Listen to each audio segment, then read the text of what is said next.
ఆ నియోజకవర్గంలో బీఆర్ఎస్ లో మూడు ముక్కలాట కొనసాగుతోందట. రానున్న ఎన్నికల్లో టికెట్ కోసం తలోదారులు ప్రయత్నాలు ముమ్మరం చేశారట. మొన్నటి ఎన్నికల్లో ఓటమి తర్వాత ఆ మాజీ ఎమ్మెల్యే నియోజకవర్గం వైపు ముఖం చాటేశాట. ఇదే అదునుగా ఆయన స్థానాన్ని భర్తీ చేయడానికి ఇద్దరు నేతలు పావులు కదుపుతున్నారట.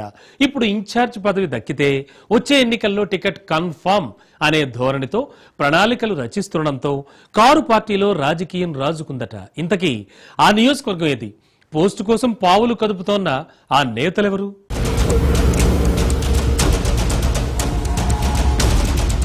కల్వకుర్తి బీఆర్ఎస్ లో మూడు ముక్కలాట.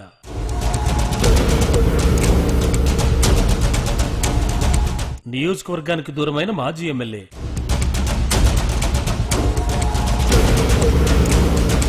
ఇన్ఛార్జి పదవిపై కన్నేసిన ఇద్దరు నేతలు.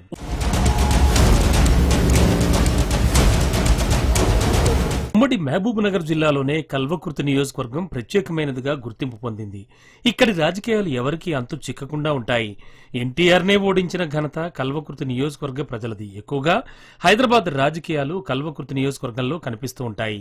కల్వకుర్తి ప్రజలకు హైదరాబాద్ దగ్గర కావడం, వ్యాపారం, బంధుత్వాలు ఎక్కువగా హైదరాబాద్ వారితో ఉండడం, రాకపోకలు కూడా ఎక్కువగా చేయడంతో కల్వకుర్తి నియోజకవర్గంలో హైదరాబాద్ రాజకీయ వాతావరణం స్పష్టంగా కనిపిస్తూ ఉంటుంది. ఈ క్రమంలోనే ఇప్పుడు బీఆర్ఎస్ పార్టీలో రాజకీయాలు రసవత్తరంగా మారాయి. ముగ్గురు నేతల మధ్య ఇన్ఛార్జ్ పదవి కోసం పోటీ కొనసాగుతోంది. దీంతో కల్వకుర్తి బీఆర్ఎస్ లో రాజకీయం వేడెక్కింది. 2023 ఎన్నికల్లో బీఆర్ఎస్ పార్టీ నుంచి పోటీ చేసి ఓడిపోయిన జైపాల్ యాదవ్ నియోజకవర్గం వైపు కన్నెత్తైనా చూడకపోవడమే ఇందుకు కారణమనే చర్చ జోరుగా సాగుతోంది.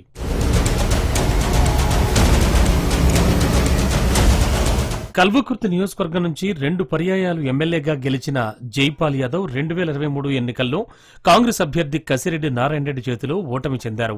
నాడు బీఆర్ఎస్ ఎమ్మెల్సీగా ఉన్న కసిరెడ్డి నారాయణ రెడ్డి 2023 ఎన్నికల్లో పార్టీ మారి కాంగ్రెస్ నుంచి ఎమ్మెల్యే అభ్యర్థిగా దిగారు. జైపాల్ యాదవ్ పై విజయకేతనం ఎగరవేశారు. తన ప్రత్యర్థి చేతిలో ఓటమి చెందిన జైపాల్ యాదవ్ కల్వకుర్తి నియోజకవర్గం వైపు కన్నెత్తి కూడా చూడలేదట. దీంతో నియోజకవర్గంలో పార్టీకి పెద్ద దిక్కు లేకుండా పోయిందట.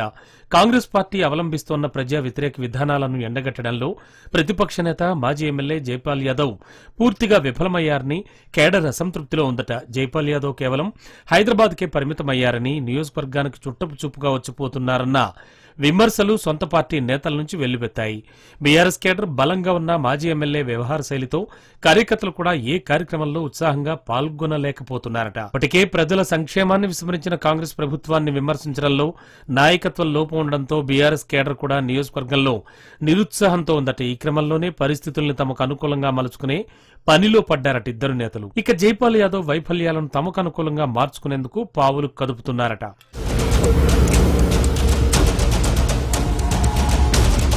మాజీ ఎమ్మెల్యే జైపాల్ యాదవ్ వ్యవహార శైలితో విసుగు చెందిన బీఆర్ఎస్ కేడర్ ను ఉత్తేజపరిచేందుకు ఇద్దరు నేతలు నడుం బిగించారట. వారిలో గత ప్రభుత్వంలో మిషన్ భగీరథ వైస్ చైర్మన్ గా పనిచేసిన తలకొండపల్లి జెడ్పీటీసీ ఉప్పల వెంకటేష్ ముందు వరుసలో ఉన్నారట.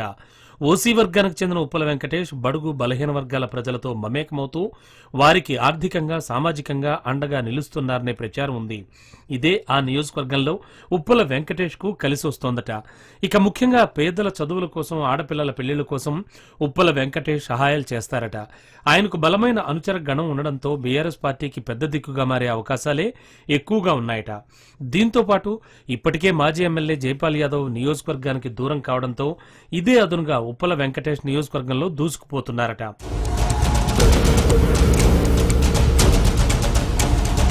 ఇక పార్టీ వర్కింగ్ ప్రెసిడెంట్ కేటీఆర్ తో ఉన్న సత్సంబంధాలతో ఉప్పల వెంకటేష్ కు పార్టీ ఇన్ఛార్జి పదవి దక్కే అవకాశాలు ఎక్కువగా ఉన్నాయన్న ప్రచారం జోరుగా సాగుతోంది. దీంతో పాటు రాజకీయాల్లో పట్టు సాధించేందుకు ఇప్పటికే మిషన్ భగీరథ వైస్ చైర్మన్ పదవి చేపట్టిన అనుభవం కూడా ఉప్పల వెంకటేష్ కు కలిసి వస్తుందన్న ప్రచారం జోరుగా సాగుతోంది. ఈ క్రమంలో ఉప్పల వెంకటేష్ వచ్చే ఎన్నికల్లో ఎమ్మెల్యే టికెట్ పై కూడా కన్నేశారనే టాక్ కల్వకుర్తిలో జోరుగా సాగుతోంది. ఇటీవల జరిగిన బీఆర్ఎస్ రజతోత్సవ వేడుకలకు సైతం ఆయన 100 వాహనాలను ఏర్పాటు చేశారు. వేల సంఖ్యలో కార్యకర్తలను కార్యక్రమానికి తరలించడంతో నియోజకవర్గంలో ఇలాంటి నేత అవసరం అనే భావన అధిష్టానంలో కలిగిందన్న ప్రచారం సాగుతోంది. దీంతో పాటు నియోజకవర్గంలో మాజీ ఎమ్మెల్యే జైపాల్ యాదవ్ కంటే ఉప్పల వెంకటేష్ ధీటైన అభ్యర్థి అనే ప్రచారం సైతం బీఆర్ఎస్ లో కొనసాగుతోందట. ఈ క్రమంలోనే నియోజకవర్గంలో ఎన్నికల్లో ఎవరికి వారు హోర్డింగ్లు, ఫ్లెక్సీలు, వాల్ పోస్టర్లు ఏర్పాటు చేస్తున్నారట. వచ్చే ఎమ్మెల్యే ఎన్నికల్లో తనకే టికెట్ కన్ఫామ్ అంటూ ఉప్పల వెంకటేష్ ప్రచారం సైతం చేసుకుంటున్నారట.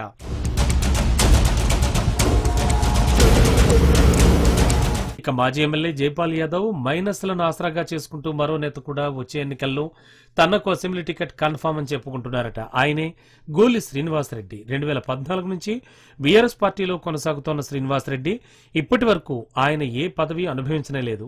బీఆర్ఎస్ పార్టీ రెండోసారి అధికారంలోకి వచ్చాక చివరి కాలంలో రాష్ట్ర ఫుడ్ కమిషన్ చైర్మన్ గా నియమించారు. ప్రస్తుతం జైపాల్ యాదవ్ యాక్టివ్ గా లేకపోవడం, పార్టీలో తానే సీనియర్ కావడంతో వచ్చే ఎన్నికల్లో తనకే టికెట్ అని భావిస్తున్నారట.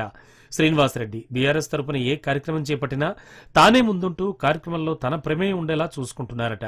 మాజీ ఎమ్మెల్యే జైపాల్ యాదవ్ మైనస్లను ఎత్తి చూపుతూ వచ్చే ఎన్నికలకు తాను సిద్ధమంటూ బహిరంగంగా బీఆర్ఎస్ కార్యకర్తలతో సమాలోచనలు చేస్తున్నారట. ఇలా ఇద్దరు నేతలు జైపాల్ యాదవ్ పై విమర్శలు చేస్తుండగా ఆ విమర్శలను జైపాల్ యాదవ్ వర్గం కొట్టి పారేస్తోందట.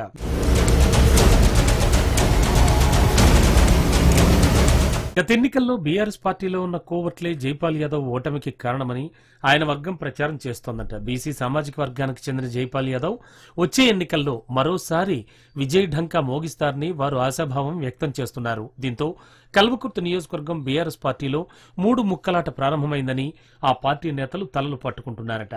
ప్రస్తుత పరిస్థితుల్లో ఏ వర్గానికి మద్దతు తెలపాలో తెలియక బీఆర్ఎస్ పార్టీ కార్యకర్తలు అయోమయానికి గురవుతున్నారట. అందుబాటులో లేని నేతలతో నియోజకవర్గంలో పార్టీ తీవ్రంగా నష్టపోతోందని బీఆర్ఎస్ అధిష్టానం పట్టించుకుని నియోజకవర్గంపై దృష్టి సారించాలని సీనియర్ నేతలు వాపోతున్నారట. ఇదేమైనా ఒకప్పుడు కల్వకుర్తి నియోజకవర్గంలో బలమైన పార్టీగా బీఆర్ఎస్ పార్టీ ఉండేది. మారుతున్న రాజకీయాలకు అనుగుణంగా ఆ పార్టీలో కూడా పదవుల కోసం వర్గాలుగా విడిపోతున్నారు నేతలు. దీనికి తోడు పార్టీ పదవులు అనుభవించిన కొందరు మాజీ ఎమ్మెల్యేలు సైతం ఓటములతో నియోజకవర్గాల వైపే చూడకపోవడంతో అక్కడ బీఆర్ఎస్ పార్టీ పరిస్థితి దిగజారిపోతోందట. భవిష్యత్తులో ఆ నియోజకవర్గంలో ఈ 3 నేతల మధ్య రాజకీయ రణరంగం తప్పదన్న ప్రచారం జోరుగా సాగుతోంది. మరి ఈ 3 మధ్య పోరుతో పరిస్థితులు ఎలా ఉండబోతున్నాయో వేచి చూడాలి.